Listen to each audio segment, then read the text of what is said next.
자, 오늘은 그리스도와의 연합, 로마서 강의 13번째 시간, 그리고 그리스도와의 연합, 우리가 세 번째 마지막 말씀을 좀 나누고자 합니다. 우리가 그리스도와의 연합을 나누고 로마서 6장에 이제 등장하는 말씀을 통해서 그리스도와의 연합을 함께 나누고 있는데요. 먼저 그리스도와의 연합, 그리고 두 번째 시간에 그리스도와의 십자가의 연합, 죽음과의 연합이죠. 그리고 지난주에는 로마서 말씀이 아니어서 제가 로마서 강해에 같이 이렇게 두지는 않았는데, 그래도 사실 같은 내용이죠. 너희가 하나님의 성전인 것과 너희 안에 하나님의 성령이 계시는 걸 알지 못하느냐, 이런 말씀을 가지고 그리스도와의 연합에 대한 또 말씀을 나눴습니다. 이제 오늘은 그리스도와의 연합 마지막 시간입니다. 세 번째 부활, 오늘은 그리스도와의 연합인데, 이제 십자가의 연합이었다면 오늘은 부활의 연합이죠. 아주 기쁜, 우리가 왜냐하면 예수님과 함께 죽어서 그냥 죽음으로 끝나는 게 아니잖아요. 성도들이, 얼마 전에 제가 말씀드렸지만 성도들이 예수님과 함께 고난받고 희생하고 고통받는 게, 그게 신앙의 전부가 아니죠. 그렇게 고통받고 희생하고 자기를 부인했더니, 십자가에서 죽었더니 이제 부활이라는, 영생이라는, 영원한 생명이라는 기쁨에 참여하게 된 것, 여기까지가 성도의 갈 길이고 그리스도께서 우리에게 열어놓으신 길이죠. 그래서 오늘은 참 기쁜 말씀이죠. 그리스도와의 연합, 바로 부활과의 연합입니다. 우리 먼저 로마서 6장 8절에서 11절 말씀을 함께 읽어보겠습니다. 만일 우리가 그리스도와 함께 죽었으면 또한 그와 함께 살 줄을 믿노니, 이는 그리스도께서 죽은 자 가운데서 살아나셨음에 다시 죽지 아니하시고 사망이 그를 주장하지 못할 줄을 알미로다. 그가 죽으심은 죄에 대하여 단번에 죽으심이요 그가 살아계심은 하나님께 대하여 살아계심이니, 이와 같이 너희도 너희 자신을 죄에 대하여는 죽은 자요 그리스도 안에서는 하나님께 대하여는 살아있는 자로 여길지어다.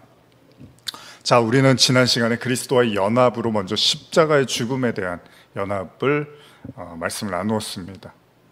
다시 말하면 예수님과 합해서 세례를 받으면 성도들은 먼저 그리스도와 함께 십자가에 못 박히는 경험을 하게 된다는 것입니다. 그리할 때 바울의 고백처럼 이제 내가 산 것이 아니요 내 안에 그리스도께서 사신 것이라는 말을 하게 된다는 거예요. 다시 한번 우리 갈라디아서의 이 말씀, 너무 유명한 말씀이죠. 다시 한번 읽어보겠습니다. 갈라디아서 2장 19절에서 20절입니다. 내가 율법으로 말미암아 율법에 대하여 죽었나니 이는 하나님에 대하여 살려 함이라. 내가 그리스도와 함께 십자가에 못 박혔나니 그런즉 이제는 내가 산 것이 아니요 오직 내 안에 그리스도께서 사신 것이라. 이제 내가 육체 가운데 사는 것은 나를 사랑하사 나를 위하여 자기 자신을 버리신 하나님의 아들을 믿는 믿음 안에서 사는 것이라. 바울은요, 자신이 그리스도와 함께 십자가에 못 박혀 죽었음을 선포합니다. 그리고 그러면서 또 언급하고 있는 내용은 뭐라 그랬죠? 율법으로 말미암아 율법에 대하여 또 죽었다는 말을 해요. 근데 우리가 지난번에도 나눴지만 율법으로 말미암아 율법에 대하여 죽었다라는 사실이, 이런 말씀이 무엇을 의미할까? 사실 이 내용 또한 그리스도와 함께 죽는다는 말, 이거하고 같은 이제 의미로 어떻게 보면 그것을 좀 더 구체적으로 표현해주고 있다고도 볼 수 있는 거죠. 우리가 그리스도와 함께 죽었다 그러면 뭐라 그러는, 그게 무슨 의미인지가 사실 그렇게 와닿지는 않잖아요. 그래서 우리가 지난번에도 나눴지만 그리스도와 함께 죽었다 그러면 내가 나쁜 성격이 있었고 습관이 있었고 기질이 있었고 과거에 좀 안 좋은 행동을 했었는데 이제 내가 그리스도와 함께 죽었어. 그래서 이제 뭔가 새 사람이 됐어라는 그런 정도의 차원으로 이제 우리가 이해를 할 수 있는데, 성경은 단지 그 정도는 아니라는 겁니다. 그리스도와 함께 죽는다는 것, 그것은 아담의 원죄를 지닌 모든 인간, 그쵸? 우리 로마서에서 이미 나누었죠. 그 아담의 원죄를 지닌 모든 인간이 자신의 모든 것을 부인하는 거예요. 그러니까 내가 아담이 진 죄를 내가 짓지는 않았지만, 사실 두 가지예요. 이거를 말씀을 보면서 그래, 아담의 죄가 내 죄가 맞지, 이렇게 인정하는 사람도 있지만, 인정이 안 되면 이제 삶으로 그걸 느끼는 거예요. 우리의 삶을 통해서 내가 이런 사람이 맞구나, 내가 아담과 다르지가 않네, 내가 죄인이 맞네, 이런 걸 이제 느낀단 말이에요.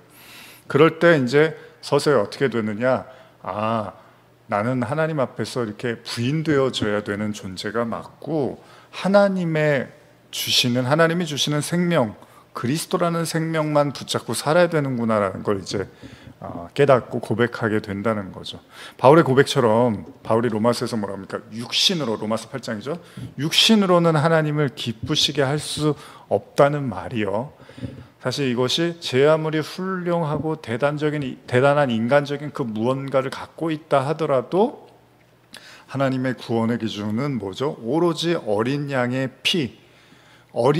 피가 구원시키는 거지 그의 어떤 외모나 그의 성품이나 그가 살아온 삶이나 이런 걸 가지고 하나님이 구원을 결정짓지 않는다는 겁니다. 오로지 어린 양의 피예요. 근데 그럼 또 그 어린 양의 피, 나는 믿으니까 그게 어린 양의 피지 뭐 이렇게 생각할 수 있는데, 조금 더 구체적으로 이야기를 한다면요, 우리가 지난 주일에도 나눴지만 예수님께서 어떻게 됐죠? 십자가에서 죽으시고 어떤 일이 일어났죠?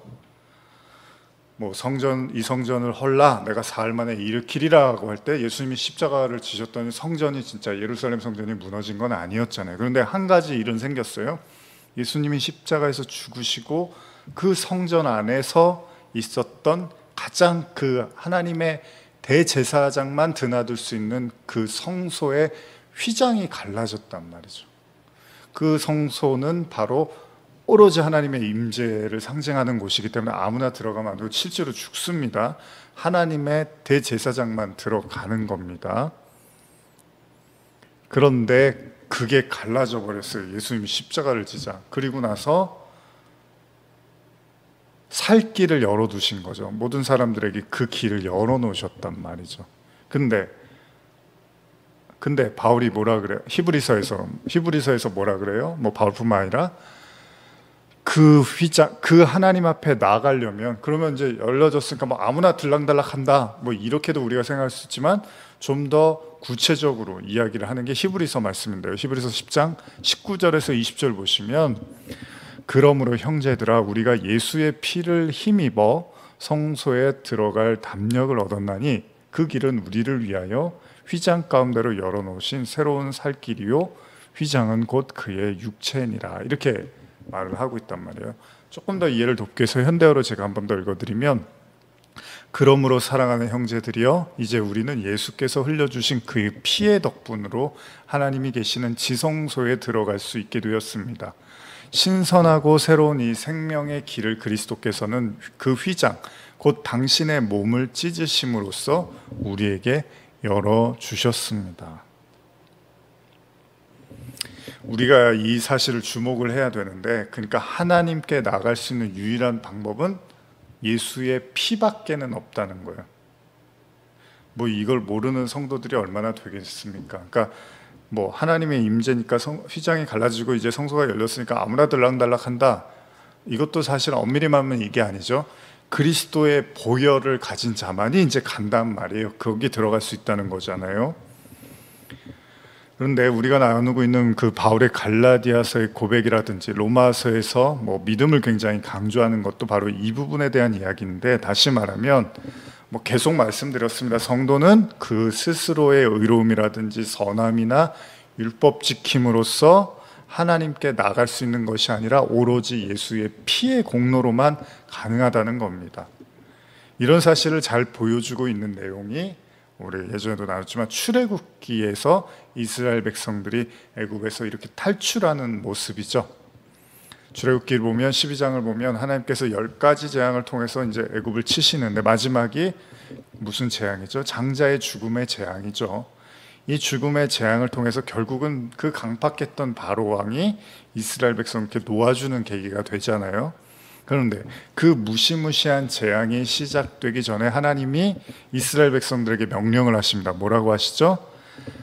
자, 이제 엄청난 심판, 장자의 죽음이라는 그 어둠의 심판이 임할 때 너희들이 해야 될 일이 있는데, 너희들 집의 문설주에, 각 집의 문설주에 어린 양의 피를 바르라는 거예요.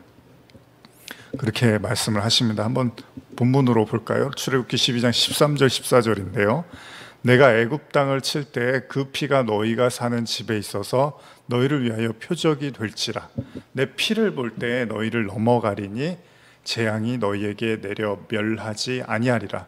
너희는 이 날을 기념하여 여호와의 절기를 삼아 영원한 규례대로 지킬지니라.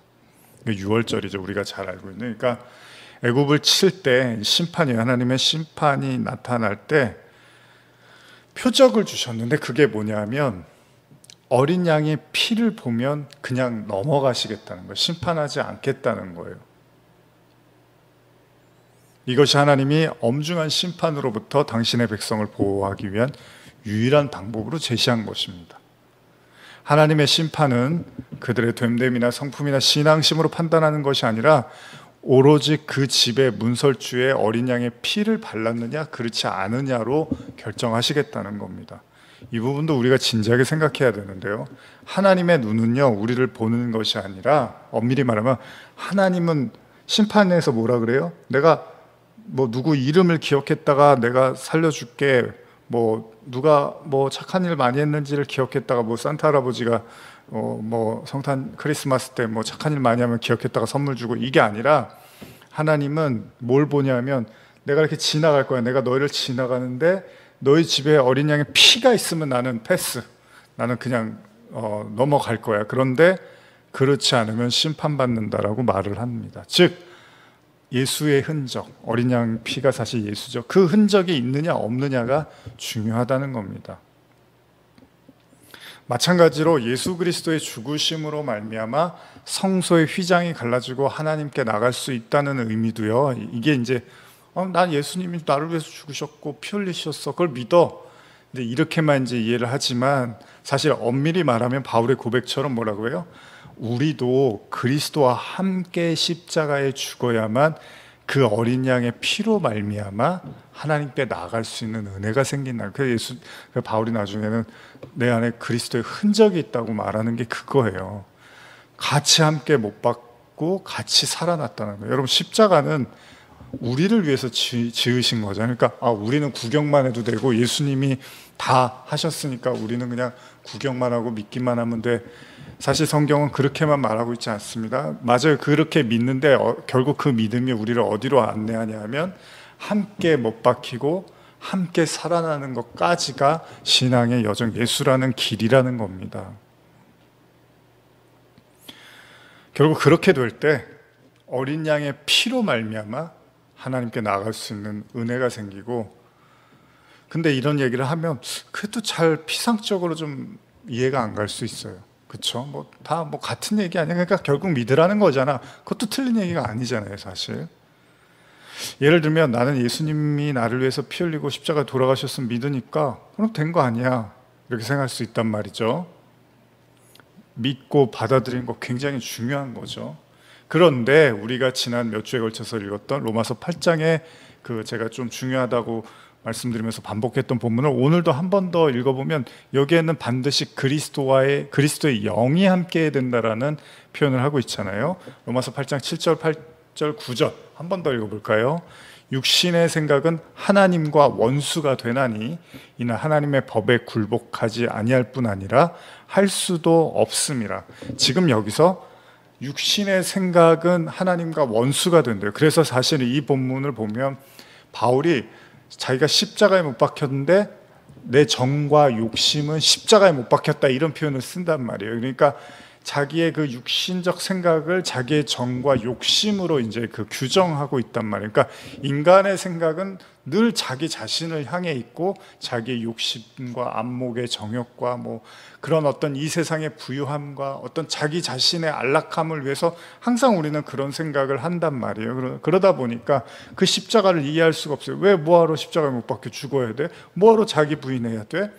그런 생각들이 하나님과 원수가 된단 말이에요. 그러니까 함께 그리스도와 못 박힌다는 건 우리가 그걸 인정하는 거죠. 나라는 존재가 십자가에 그냥 못 박혀서 원래는 그리스도와 함께 못 박혀서 죽어야 되는 존재가 맞구나, 죄인이구나라는 걸 인정한다라는 거잖아요. 그러면 하나님과 원수가 됐던 자리에서 이제 하나님의 편으로 갈 수 있는 길을 우리에게 주신다는 겁니다. 그래서 8절에 육신에 있는 자들은 하나님을 기쁘시게 할 수 없다라는 게 그런 의미예요. 육신에 뭐 예수님 믿으면은 뭐 육신이 없어지나요? 그게 아니잖아요.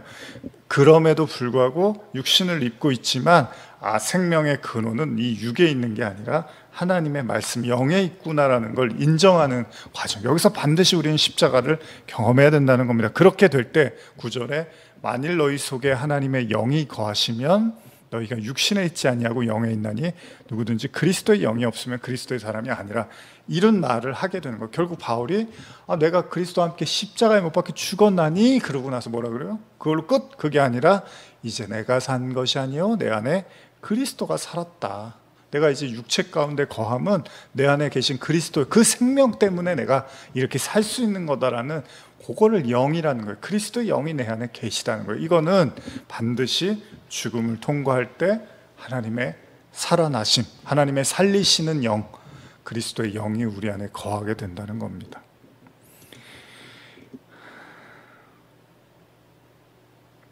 갈라디아서의 그 바울의 고백처럼 율법으로는 하나님을 기쁘시게 할 수 없다는 거예요.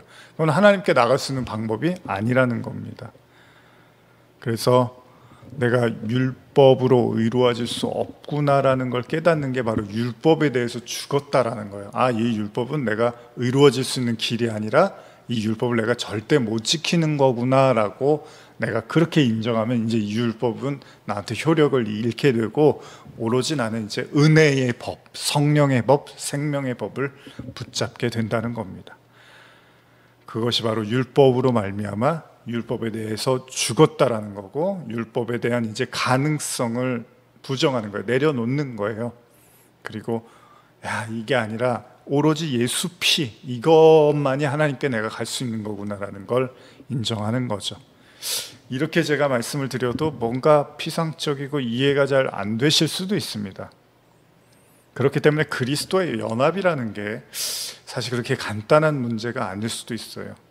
아까 말한 것처럼 원죄를 가진 첫사람 아담이 하나님께 나갈 수 있는 유일한 길, 그게 그리스도의 보혈이잖아요. 그리고 동시에 율법의 가능성을 부정하는 것, 즉 자신의 스스로의 자신의 힘으로 의로워지고 구원받으려는 시도를 포기하는 것, 그걸 율법이 죽는다라고, 율법이 죽게 되는 경험을 하는 거란 말이죠. 율법에 대해서 죽는 것. 그럴 때 이제 내가 산 게 아니고 그리스도가 사는 건데, 이 이야기를 지금 반복하고 있는데, 문제는 뭐냐면 이런 과정을 통해서 로마서 8장에 성도 안에 그리스도의 영이 거하시게 되면 뭐라 그랬죠? 이걸 하나님의 아들들 혹은 자녀라고 한단 말이에요. 그러니까 그리스도의 피, 그리스도의 영, 이게 다 십자가와 관련된 말씀이란 말이에요. 율법의 죽음, 율법으로 말미암아 죽게 된 것, 이거 다 같은 얘기란 말이죠. 근데 이런 이야기들이 조금 막연하게 들릴 수도 있다는 겁니다. 우리가 지금 그리스도와 연합을 얘기하고 있는데 이걸 쉽게 생각하면 사실은 그리스도와 하나 된다는 얘기예요. 연합은 하나 된다는 거잖아요. 그러면 어떻게 원죄로 인해서 하나님과 완전히 끊어진 상태의 인간이 하나님의 임재, 공존하는 동행의 상태로 걸어갈 수 있는지에 대한 그런 얘기를 하는 거잖아요, 연합은. 그리고 오늘 이제 그 마지막 시간인데, 그리고 그게 그리스도의 피밖에 없다는 건데, 근데 또 생각해 보면 그러면 또 피는 뭐고, 또 그리스도의 영, 성령은 또 뭐고, 그래서 예수님은 또 니고데모한테 뭐래요?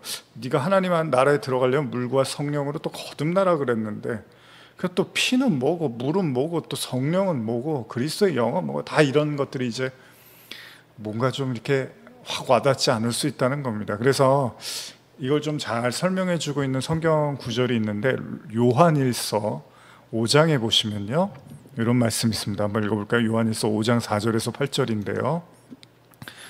무릇 하나님께로부터 난 자마다 세상을 이기느니라. 세상을 이기는 승리는 이것이니 우리의 믿음이니라. 예수께서 하나님의 아들이심을 믿는 자가 아니면 세상을 이기는 자가 누구냐? 이는 물과 피로 임하신 이시니 곧 예수 그리스도시라. 물로만이 아니요 물과 피로 임하셨고 증언하시는 이는 성령이시니 성령은 진리니라. 여기 지금 보면 물, 피, 성령 다 얘기 나오죠. 그리고 5장 7절 증언하는 이가 셋이니 성령과 물과 피라. 또한 이 셋은 합하여 하나이니라. 하나라 그러네. 다 같은 거라고 이야기를 하고 있네요. 그러니까 요한이 뭐라 하냐? 성도는 오로지 믿음을 통해서만 세상을 이길 수 있대요. 그러면서 물과 피와 성령에 대한 이야기를 합니다. 여기서 물은 우리가 흔히 진리의 생수, 예수님이 나를 믿는 자는 그 배에서 생수의 강이 흐를 거야 라는 그런 개념으로 이제 물을 설명하셨는데, 사실은 또 말씀을 의미하기도 합니다. 물은. 그리고 피는 어린 양 예수 그리스도의 죽으심을 의미해요. 그래서 예수님이 가나의 요한복음에서 가장 가나의 혼인잔치 첫 번째 표적이죠. 예수님이 표적을 일으키시면서 어떻게 하죠? 물을 또 포도주 피로 변하게 하시는 거죠. 이 물이 곧 내가 흘릴 이제 십자가로 말미암아 너희를 대속해서 흘리게 될 그 피야, 구원의 피. 그리고 나서 혼인잔치를 한단 말이에요. 그러니까 예수님이 그 요한복음 2장에 나오는 가나의 혼인잔치도 사실은 물을 피로, 그래서 예수님의 대속으로 말미암아 원래 이제 포도주가 끊어졌어요. 인간의 포도주는 이제 끊어지는 거예요. 일종의 율법의 의미도 있는 거예요. 인간의 노력으로는 구원이 어려운 거예요. 근데 예수님이 그 포도주가 끊어진 상태에서 본인이 기적을 일으키신 것, 즉 십자가의 그 희생으로 말미암아 이제 새 포도주를 주시게 되고, 그것으로 말미암아 이제 혼인잔치가 잘 치러지게 되죠. 그래서 막 사람들이 칭찬을 해요. 어떻게 이렇게 좋은 포도주를 아직까지 뒀냐라고 하면서, 이게 다 사실은 그냥 요한복음 2장의 그 첫 번째 표적에서 이미 구원을 다 이야기하고 있는 거예요. 인간의 힘으로는, 인간의 피, 쉽게 생각하면 인간의 피로는 절대 구원받을 수 없지만 그리스도의 피로는 구원받을 수가 있는 거고, 그렇게 될 때 우리를 주님께서 하나님과 우리를 이렇게 하나 되게 하시는 연합의 혼인의 은혜를 주시겠다라는 그 내용을 다 담고 있는 겁니다. 그거를 지금 성령이 이를 증언하고 있다고 말을 하는 거예요. 결국 우리는 그 상황에서 그걸 본 적이 없단 말이에요. 우리가 그 자리에 있지 않았어요. 십자가의 죽음과 부활의 자리에 우리가 있지 않았지만 예수님이 계속 그래서 그 말씀을 하신 거예요. 내가 죽고 성령이 오시면 너희가 다 믿고 깨닫게 될 거야. 이 모든 것들, 물과 피와 성령이 하나다라는 걸 성령이 증언하신다는 거예요. 그렇게 될 때 그 성령을 통해서 그게 다 그 얘기구나, 같은 거구나. 성령, 물, 피, 그리스도의 영 다 같은 얘기구나. 그래서 그리스도의 영이 반드시 성도 안에 거해야 된다는 것을 보여주고 있는 대목입니다.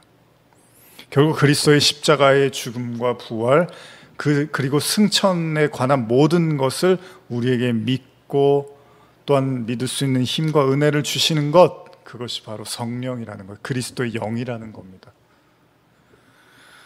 우리는 지금까지 그리스도와의 연합을 말하며 주님의 죽으심과 부활에 대한 언급을 했었는데요. 자, 주님이 죽고 부활하시고 그 다음 뭘 하셨죠? 승천을 하셨죠. 승천. 자, 이제 승천에 대한 이야기도 좀 나누려고 하는데, 우리가 정말 그리스도와 함께 연합했다면 그 그리스도와 하나가 된 거잖아요. 그러면 이제 예수님이 가신 모든 길이 우리의 길이 됐다는 거예요. 근데 이것도 이렇게 이해하시면 돼요. 그리스도의 영이 우리 안에 계시면 그 그리스도가서 겪으신 모든 것들을 우리가 깨달아서 알게 되는 거잖아요. 그러니까 죽으심과 부활하심 그리고 승천하신 그 모든 과정을 우리의 마음속에 환히 비춰주셔서 우리가 믿을 수 있는 은혜를 주신다는 겁니다. 그걸 또 믿음이라고 해요. 그렇게 될 때. 그래서 요한이 아까 세상을 이기는 이김은 그리스도 믿는 믿음밖에 없어. 근데 그 믿음은 그리스도의 영을 통해서 우리에게 깨닫게 해주시는 거니까 또 사실은 같은 얘기예요. 그리스도와의 연합은 그리스도의 죽음, 부활, 승천까지도 우리에게 열어놓으신 길이 되었음을 우리가 알게 되는 것이죠. 승천이 뭘까요? 단순히 우리가 예수님의 승천을 떠올릴 때 예수님이 갑자기 하늘로 뿅 하고 올라가셔서 사라지고 더 이상 이 땅에는 안 계시구나, 이 정도로 이해를 하는데, 그렇다면 이 지점에서 예수님이 부활하셨던 부활의 때의 장면으로 한번 돌아가 볼까요? 예수님 십자가에서 못 박히시고 죽으신 후에 어떻게 되죠? 가장 처음 만난 사람이 막달라 마리아입니다. 예수님의 무덤을 찾아오고 이 막달라 마리아가 예수님의 무덤에 안 계시는 걸 보고 굉장히 슬퍼하면서 웁니다. 이때 부활하신 주님이 막달라 마리아에게 말씀하시죠. 마리아에게 말씀하십니다. 한번 읽어볼까요? 요한복음 20장 15절에서 17절인데 예수께서 이르시되 여자여 어찌하여 울며 누구를 찾느냐 하시니 마리아는 그가 동산지기인 줄 알고 이르되 주여 당신이 옮겼거든 어디 두었는지 내게 이르소서 그리하면 내가 가져가리이다. 예수께서 마리아야 하시거늘 마리아가 돌이켜 히브리 말로 랍오니 하니 이는 선생님이라 하는 말이라. 이때 예수님 뭐라고 하시냐? 예수께서 이르시되 나를 붙들지 말라 내가 아직 아버지께로 올라가지 아니하였노라. 너는 형제들에게 가서 이르되 내가 내 아버지 곧 너희 아버지 내 하나님 곧 너희 하나님께로 올라간다 하라 하시니. 예수님이 마리아와 부활하시고 첫 대면을 하신 다음에 뭐 좀 이상한 얘기 같아요. 마리아가 붙들려고 했는지 모르겠지만 예수님이 붙들지 말라고 하십니다. 그러면서 하신 말씀이 내가 아직 아버지께로 올라가지 않았다라는 말씀을 하세요. 그러면서 뭐라 그러냐면 너는 내 형제들에게 가서 이르되 내 아버지 곧 너희 아버지 내 하나님 곧 너희 하나님께로 올라간다 하라, 이런 말씀을 하세요. 아버지께 간다는 얘기죠. 그렇습니다. 예수님의 십자가의 죽음과 부활 그리고 그 사역의 최종 목적지는 어디냐? 바로 아버지께 가는 겁니다. 그러니까 승천이라는 건 단순히 하늘로 올라가셨다라는 정도로만 이해하는 것이 아니라 바로 하나님 아버지께 간다라는 말이라는 거죠. 그죠? 그러면 성경은 이런 예수님의 승천에 대해서 이제 잘 묘사를 하는데, 자, 우리가 죽으면 하늘나라 간다, 뭐 이렇게 성도들이 죽으면 하나님 나라 간다, 이렇게 피상적으로 이해를 하는데, 예수님이 승천하셨다 그러면 아버지께 가셨다, 이제 이런 의미잖아요. 자, 히브리서 12장 1절 2절 보시면 이러므로 우리에게 구름과 같이 둘러싼 허다한 증인들이 있으니 모든 무거운 것과 얼매이기 쉬운 죄를 벗어버리고 인내로서 우리 앞에 당한 경주를 하며 믿음의 주여 또 온전케 하는 이인 예수를 바라보자. 그는 그 앞에 있는 기쁨을 위하여 십자가를 참으사 부끄러움을 개의치 아니하시더니 하나님 보좌 우편에 앉으셨느니라. 예수님이 승천하셨다라는 말을 하나님 보좌 우편에 앉으셨다라고 이렇게 말씀하고 계십니다. 마가복음 16장 17절 19절 보시면 믿는 자에게는 이런 표적이 따르리니 곧 그들이 내 이름으로 귀신을 쫓아내며 새 방언을 말하며 뱀을 집어올리며 무슨 독을 마실지라도 해를 받지 아니하며 병든 사람에게 손을 얹은즉 나으리라 하시더라. 주 예수께서 말씀을 마치신 후에 하늘로 올려지사 하나님 우편에 앉으시니라. 여러분, 마가복음 쓴 마가가 예수님이 이렇게 승천하셨는데 하늘에 가시다 갑자기 하나님 우편에 이렇게 앉는 걸 본 건가요? 어찌됐건 간에 성경은 예수님이 모든 사역을 마치시고 부활까지 다 끝내시고 어디에 가셨느냐? 하나님 보좌 우편, 하나님 우편에 앉으셨다, 이렇게 표현을 하고 있습니다. 그러니까 요한복음에서도 말씀하신 것처럼 예수님께서 십자가를 지시기 전에 뭐라고 하시느냐? 중요한 말씀이죠. 연합과 관련된 말씀이죠. 아버지가 내 안에, 내가 아버지 안에, 너희가 내 안에, 내가 너희 안에, 이런 연합에 대한 이야기를 수시로 말씀을 하신 거잖아요. 이게 십자가를 통해서 이루시겠다는 거잖아요.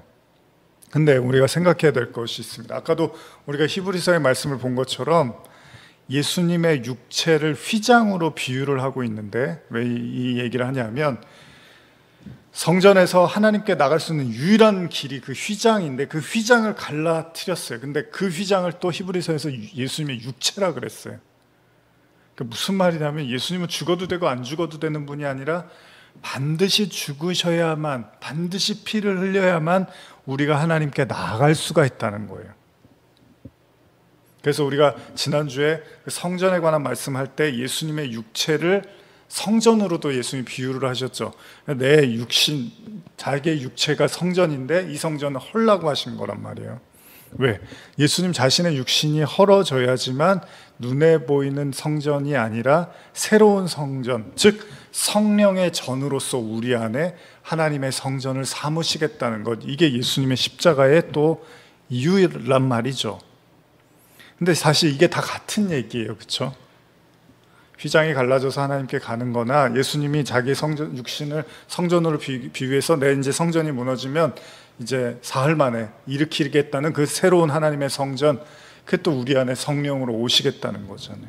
근데 아까 또 그 성령과 또 피와 물 다 이건 하나다, 또 이렇게 말씀을 하시는 거예요. 그러니까 십자가의 죽음은 피도 의미하고 반드시 또 주님이 죽으셔야지만 성령이 우리에게 오시니까 다 같은 얘기를 하고 있는 거예요. 다 하나님의 말씀, 은혜, 구원을 이야기하고 있는 거죠. 그러면 예수님이 죽으시고 부활하시고 결국 하나님의 우편에 앉아 계신 것처럼 결국은 그걸 성전으로 비유하면 예수님이 죽으시고 하나님의 임재로 들어갈 수 있는 길을 열어 놓으신 거잖아요. 그러니까 예수님의 십자가의 죽음과 부활과 승천은 결국 죄로 죽을 수밖에 없는 성도들에게, 에덴에서 쫓겨나서 방황하고 영원히 고통받을 수 없는 세상의 아담들에게 다시 하나님께로 돌아갈 수 있는, 하나님과 임재와 동행을 가능케 할 수 있는 그 에덴으로 우리를 들어올 수 있는 길을 열어놓으신 거라는 겁니다. 그렇기 때문에 성경은 이런 예수님의 죽음과 부활뿐만 아니라 하나님의 우편에 앉아 계심을 상징하는 승천 있잖아요. 이것도 예수님 이제 올라가셨으니까 우리도 언젠가는 이제 가겠지, 이런 차원이 아니라 성경은 이 그리스도와의 연합한 자는 바로 이 승천의 은혜 또한 허락되어졌음을 분명히 하고 있습니다. 에베소서 2장 4절에서 9절 보시면, 제가 읽어볼게요. 긍휼이 풍성하신 하나님이 우리를 사랑하신 그 큰 사랑으로 인하여 허물로 죽은 우리를 그리스도와 함께 살리셨다 그래요. 너희는 은혜로 구원을 받은 것이라. 또 함께 일으키사 그리스도 예수 안에서 함께 하늘에 앉히시니, 이는 그리스도 예수 안에서 우리에게 자비하심으로써 그 은혜의 지극히 풍성함을 오는 여러 세대에 나타내려 하심이라. 너희는 그 은혜에 의하여 믿음으로 말미암아 구원을 받았으니 이것은 너희에게서 난 것이 아니요 하나님의 선물이라. 행위에서 난 것이 아니니 이는 누구든지 자랑하지 못하게 하려 함이라. 지금 바울이 에베소서를 통해서 분명히 말하죠. 그리스도 허물로 죽은 우리를 그리스도와 함께 살리셨고, 살리신 거에서 끌린 게 아니라 함께 또 일으키사 그리스도 예수 안에서 함께 하늘에 앉히셨다는 거예요. 그리스도의 영이 내가 산 게 아니라 그리스도가 살았다고 할 때 바울이, 그 그리스도는 또 하나님의 보좌 우편에 앉아 계신 분이라는 거죠. 근데 그 성령도 사실 하나님이시란 말이에요. 그러니까 결국은 뭘 얘기하냐면, 그리스도와 우리와 연합된 상태, 그것을 그냥 십자가의 과정으로 죽음과 부활과 승천, 근데 그 승천이 단순히 어디 뭐 하늘에 계신 어떤 하나님의 옆에 앉아 계시다 이런 차원이 아니라 그 그리스도가 또 우리 안에 계시되며, 근데 그 그리스도는 또 하나님의 보좌 우편에 계시되며, 근데 그 성령은 또 하나님이시잖아요. 그러니까 결국 우리 안에 하나님의 전을 이루시는 하나님의 임재를 얘기하는 거예요. 그래서 예수님이 태어나실 때 천사가 뭐라 그러죠? 아들 낳으리니 이름을 임마누엘이라고 해라. 임마누엘이 뭐죠? 하나님이 우리와 함께 하죠. 그러니까 단순하게 생각하면 결국은 우리 안에 하나님이 성령으로 임하시고 성전을 삼으시는 거, 그게 뭐예요? 임마누엘, 하나님이 우리와 함께하는 상태가 된 거예요. 근데 원래는 죄 때문에 절대 하나님께 나갈 수도 없는 존재였는데, 그리스도 예수의 그 어린 양의 죽음으로 말미암아, 그 어린 양의 피로 말미암아 휘장이 갈라지고 또 성령으로 임하심으로 말미암아 우리 안에 하나님을 모실 수 있는 엄청난 은혜를 받게 된 거예요. 이게 선물이라는 거예요. 성도는 이 땅을 살면서 반드시 이 하나님과의 동행의 시간을 경험해낸다는 거죠. 경험해야 된다는 거죠. 그러니까 사실 막 복잡한 얘기하는 것 같은데, 쉽게 말하면 창세기에서 아담이 선악과 따먹고 하나님 말씀 때문에 범죄하고 에덴에서 쫓겨났는데, 이제 그걸 이제 다시 회복을 시켜야 되잖아요. 그게 이제 하나님이 가죽 옷을 입히신단 말이죠. 은혜를 베푸시고 덮어주시는 은혜. 결국은 그렇게 쫓겨난 아담이 다시 어떻게 하나님께 돌아와서 회복해서 하나님과 동행하는 상태로 다시 그 하나님 나라를 누리는 것, 사실 그걸 성도들에게 하나님은 말씀을 통해서 이 땅에서 가리키시는 거예요. 그래서 이스라엘 백성들이 40년 동안 그 원래 애굽에 종살이 하던 그냥 세상의 지배, 사망의 지배를 받던 이스라엘 백성들이 애굽에서 나오게 하시고 하나님께서 매일 만나를 떨어뜨려서 말씀으로 가르치시는 거예요. 말씀으로 거듭나게 하시는 거죠. 그렇게 해서 결국 어떻게 해요? 결국 가나안 땅에 들어가게 하시잖아요. 죽어서 들어간 게 아니에요. 그들이 다 그들의 삶에서 그 과정들을 겪게 하시고 결국은 그 가나안 땅에 들어가서 이제 새로운 세대로 표현하죠. 여기 이제 가나안 들어가기 전에 광야에서는 뭐 20세 이상 이제 그 많은 사람들은 죽고 이제 그 20세 이하, 그리고 여호수아 갈렙으로 이제 가나안에 들어가잖아요. 이게 이제 옛 사람은 죽고 이제 새 사람으로 산다. 다 똑같은 얘기예요. 그냥 십자가와 부활, 죽음과 부활, 이 얘기를 구약에서도 계속 하고 있는 거죠. 근데 그게 이제 여기서 내가 예수 잘 믿었으니까 죽으면 이제 가나안과 같은 천국에 가겠지, 뭐 로또처럼 될 거야, 뭐 심판대 앞에 서서 될 거야, 이 정도 살았으면 하나님이 구원 시켜줄 거야, 무슨 뭐 복권 긁듯이 될지 안 될지 애매하지만 그래도 되겠지, 뭐 이러라는 게 아니라 이 땅에서 그걸 다 겪는 거예요. 예수님을 통해서, 우리가 믿음을 통해서 그 믿음이 믿음에 이르게 한다는 게 진짜로 그 우리의 어떻게 보면 작은 믿음의 출발을 통해서 결국 완성된 믿음으로 우리에게 안에 거하시는 거죠. 우리 안에 세상을 이기는 믿음으로 우리에게 주신다는 겁니다. 그럴 때 하나님이 나와 함께 하시는구나, 내가 성전된 자가 맞구나, 내 안에 그리스도가 사시는구나, 하나님이 내 안에, 내가 하나님 안에, 그리스도가 내 안에, 내가 그리스도 안에, 이 모든 말씀이 다 거짓이 아니라 진짜 하나님이, 예수님이 십자가로 우리에게 열어놓으신 축복이었구나라는 걸 우리의 신앙의 여정에서 경험하게 하시고, 가나안의 그 하나님의 약속의 땅에 들어간 우리가 또 하나님의 약속이 된 자가 되는 걸 인치셨으니까, 성령으로 다 말씀 찾아봤죠. 성령으로 너희 인치셨다고 하잖아요. 그래서 진짜 하나님의 자녀로서 이제 완벽한, 물론 완전한 그 동행은 우리의 이제 죽음을 통해서 또 하나님께서 나타내시겠지만, 이 땅에서도 우리가 천국의 시민으로서 그걸 매일마다 느끼는 거예요. 매일마다 경험하는 거예요. 그래서 이스라엘 백성이 광야에서 이렇게 만나가 떨어지는 걸 매일 경험을 했잖아요. 하나님이 우리와 함께 하는구나. 그런데 그러다가 또 어려움이 오면 함께 하는 게 맞나? 그러면서 계속 그냥 우왕좌왕하고 좌충우돌했지만 그걸 인생의 여정에서 계속 경험을 하는 거죠. 그걸 결국 그리스도와의 연합을 통해서, 다 쉽게 말하면 그리스도가 가신 모든 길을 우리가 보게 되고 깨닫게 되고 믿게 되는 이 여정을 연합으로 사실은 설명을 하고 있는 거죠. 골로새서 3장 1절에서 3절 보시면, 그러므로 너희가 그리스도와 함께 다시 살리심을 받았으면 위의 것을 찾으라. 거기는 그리스도께서 하나님 우편에 앉아 계시느니라. 위의 것을 생각하고 땅의 것을 생각하지 말라.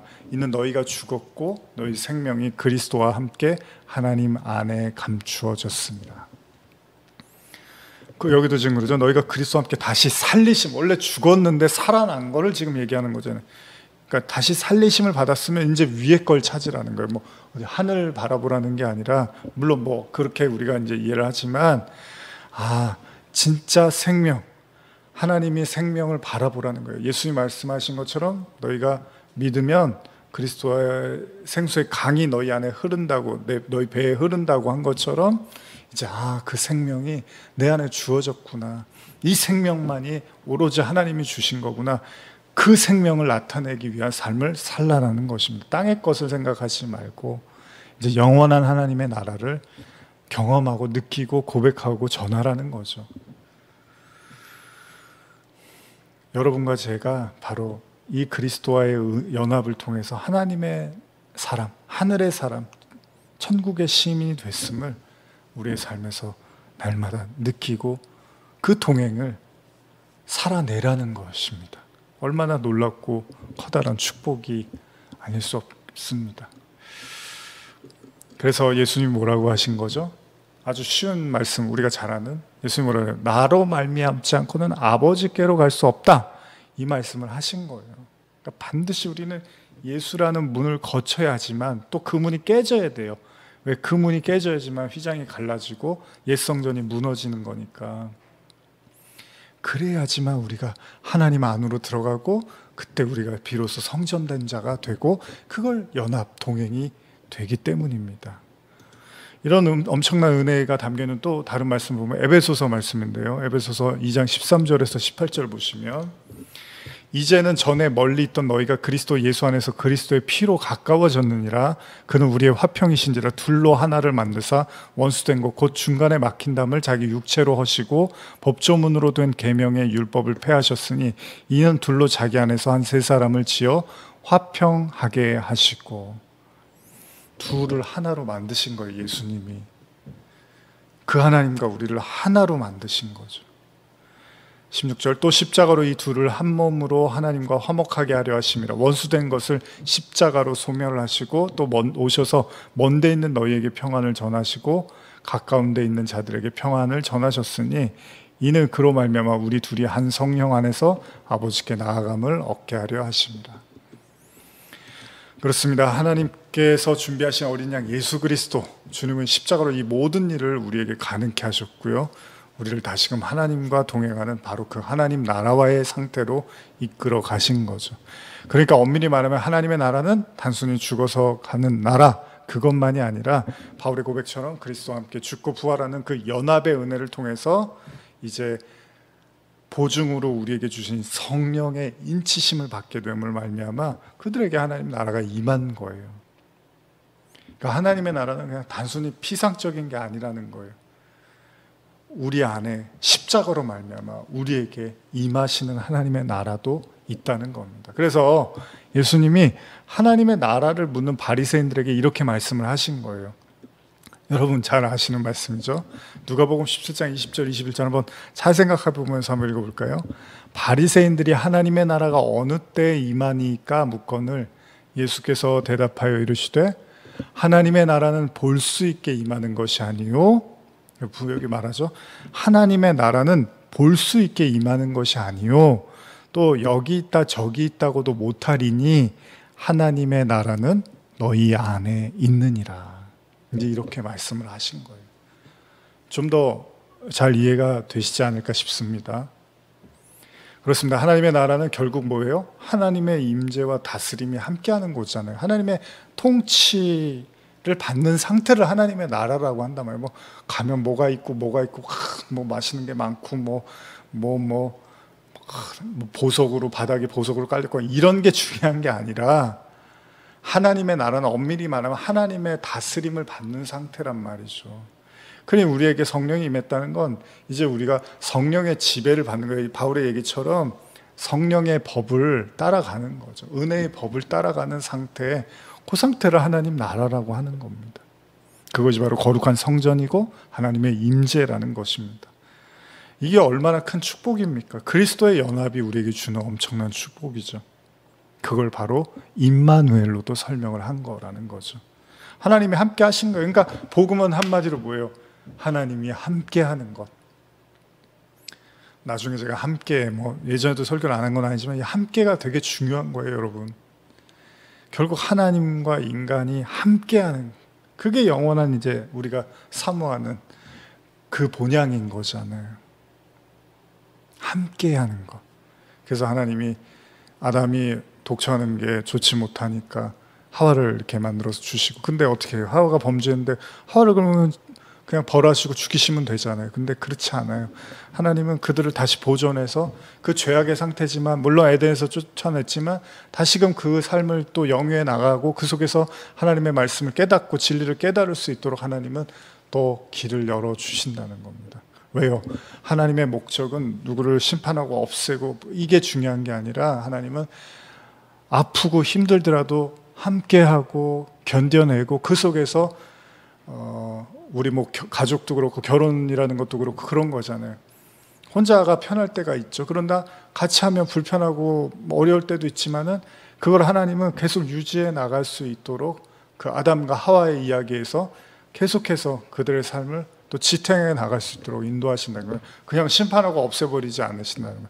그 얘기는 하나님도 인간을 향해서 뭐 인간이 죄지고 당장 문제했다고, 물론 이제 성경에는 뭐 심판하셨잖아요 이제 이렇게도 보지만, 사실 엄밀히 더 깊은 하나님의 뜻 안에는 결국은 끝까지 참으시고 하나님과 그 하나님의 백성이 공존할 수 있는 방법을 하나님은 계속해서 모색하고 제시하고 우리에게 말씀하신다는 겁니다. 그게 구원이죠.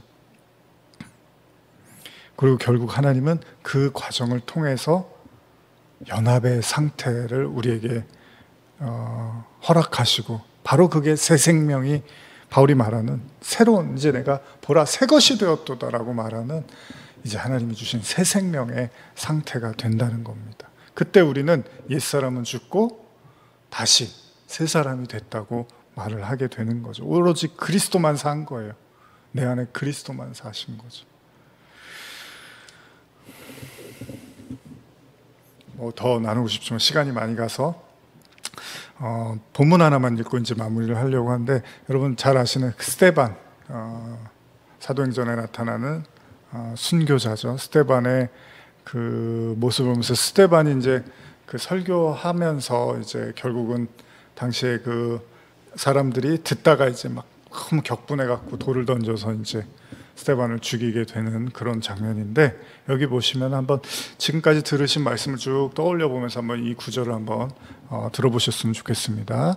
사도행전 7장 55절에서 60절인데요. 스데반이 성령 충만하여 하늘을 우러러 주목하여 하나님의 영광과 및 예수께서 하나님 우편에 서신 것을 보고 말하되, 보라 하늘이 열리고 인자가 하나님 우편에 서신 것을 보노라 한데, 그들이 큰 소리를 지르며 귀를 막고 일제히 그에게 달려들어 성 밖으로 내치고 돌로 칠세 증인들이 옷을 벗어 사울이라 하는 청년의 발 앞에 두니라. 그들이 돌로 스데반을 치니 스데반이 부르짖어 이르되 주여 내 영혼을 받으시옵소서 하고 무릎을 꿇고 크게 불러 이르되 주여 이 죄를 그들에게 돌리지 마옵소서, 이 말을 하고 자니라. 스데반이 성령이 충만해지고 그 열정적인 설교를 마친 후에 하늘이 열리고 인자가 하나님 우편에 서신 것을 보게 됩니다. 그리고 자신을 향해 돌을 던지는 그들을 향해서 예수님하고 똑같은 십자가에서 하셨던 동일한 말을 하죠. 주여 이 죄를 그들에게 돌리지 마옵소서. 우리는 그리스도와의 연합에 대한 말씀을 한 3주, 4주에 걸쳐서 이렇게 나누었는데요. 그렇습니다. 그리스도와의 연합은 결국 죄인된 인간이 거룩하신 하나님과 하나 되는 그 여정을 다루고 있는 겁니다. 그리고 반드시 그것을 위해서 그리스도의 십자가를 통과해야 된다는 거죠. 그럴 때 십자가의 죽음, 부활, 승천이 결국 그리스도와 연합된 성도들에게 삶으로서 나타내지는 거죠. 그리고 깨달아지고 또한 믿음으로 고백하게 되고 또 이 땅에서 하나님의 통치 가운데 살아나가게 된다는 것입니다. 엄청난 축복이죠. 그러나 여기에서 우리가 반드시 또 잊지 말아야 될 것이 있습니다. 이 모든 것의 결론은 뭐냐? 결국은 뭐냐? 그건 이 모든 일을 가능케 하신 하나님의 용서와 사랑에서 출발된 것이라는 거죠. 예수라는 제물도 하나님이 준비하신 거고요. 그리고 그 제물을 통해서 결국은 당신의 백성들과 함께하고자 하는 그 하나님의 인내와 사랑, 그것이 아니었으면 그리스도와의 연합은 꿈도 꾸지 못할 일입니다. 인간에게는. 어떻게 인간이 감히 거룩하신 하나님과 연합이라는 말을 할 수 있겠습니까? 바로 하나님 당신이 모든 것을 열어놓으시고 기다리시고, 마치 탕자의 아버지가 그 자기 재산을 들고 나간 그 아들을 문을 열고 기다렸다가 나중에 돌아오자 그냥 끌어안고 받아주시고 또 자녀 삼으신 것처럼 하나님의 사랑에서 출발되는 거죠. 그래서 요한이 말하죠. 사랑은 우리 게 아니라 하나님 거라고. 우리가 하나님을 먼저 사랑한 게 아니라 하나님이 우리를 먼저 사랑하신 거라. 그럴 때 우리가 진짜 그 하나님의 사랑을 깨닫고 고백할 때 그 이웃들에게도 하나님이 우리를 이렇게 사랑하신대요 라고 나눠줄 수 있고 말해줄 수 있겠죠. 그게 진짜 거짓 증언이 아니라 참된 말을 하는 거죠. 하나님의 사랑을 적당히 말하면 안 돼요. 하나님의 사랑을 제한해서 말하면 안 돼요. 진짜 있는 그대로의 그 하나님의 엄청난 사랑을 복음에 나타난 만큼은 우리가 말할 때 이웃에게 거짓 증거하는 것이 아니라 진짜 하나님의 사랑을 고백하게 되는 거죠. 그게 이웃 사랑이 되겠죠.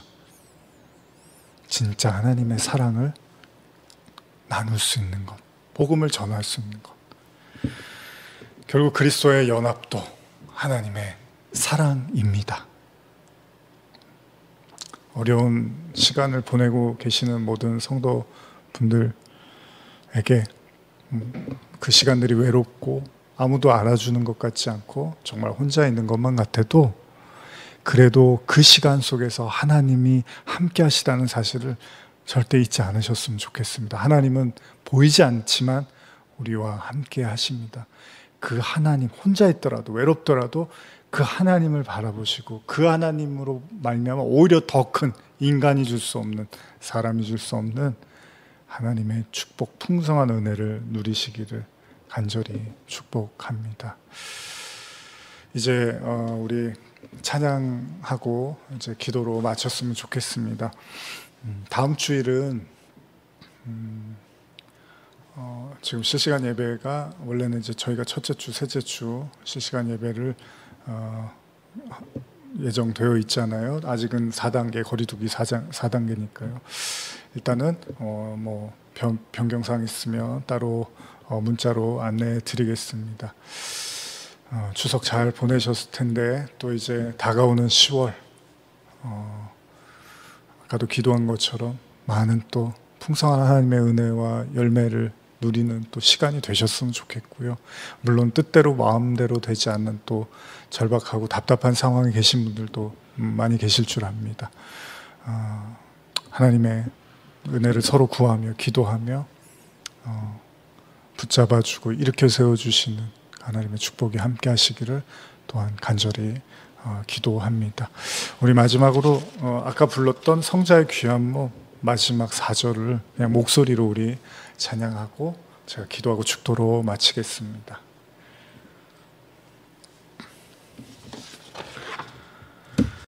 만 가지 은혜를 받았으니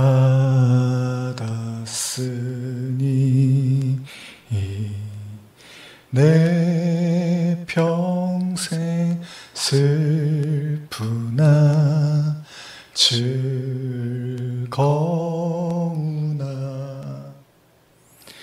이 몸을 온전히 주님께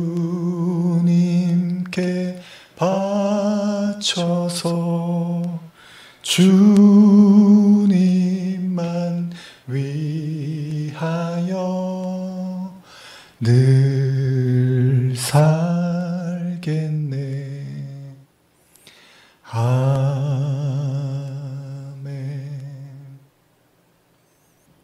모든 건 하나님이 다 준비하신 것이었습니다. 그리스도라는 제물도, 그 십자가와 죽음 이후의 부활의 은혜도, 또한 우리에게 성령을 보내주심도, 또 그 성령을 통해서 그리스도의 성전을 삼으신 것도, 그리고 우리에게 임마누엘의 동행의 축복을 주신 것도, 우리에게 새로운 생명으로 태어나게 하심도 다 하나님의 사랑에서 출발됨을 우리는 고백합니다. 하나님 감사합니다. 우리 성도들 모두 그 십자가와 죽음을 통하여, 부활을 통하여 우리에게 보여주신 용서와 사랑을 잊지 않고 우리의 남은 생에 그 하나님의 사랑을 노래하며 증거하며 살려하여 주시옵소서. 지금 우리 주 예수 그리스도의 은혜와 하나님 아버지 사랑과 성령의 교통하심이 그리스도와 함께 죽고 그리스도와 함께 부활하기를 바라며 그 영원한 생명 가운데 동참하기를 원하며 머리 숙인 모든 성도들 머리 위에 지금부터 영원히 함께 있을지어다. 아멘.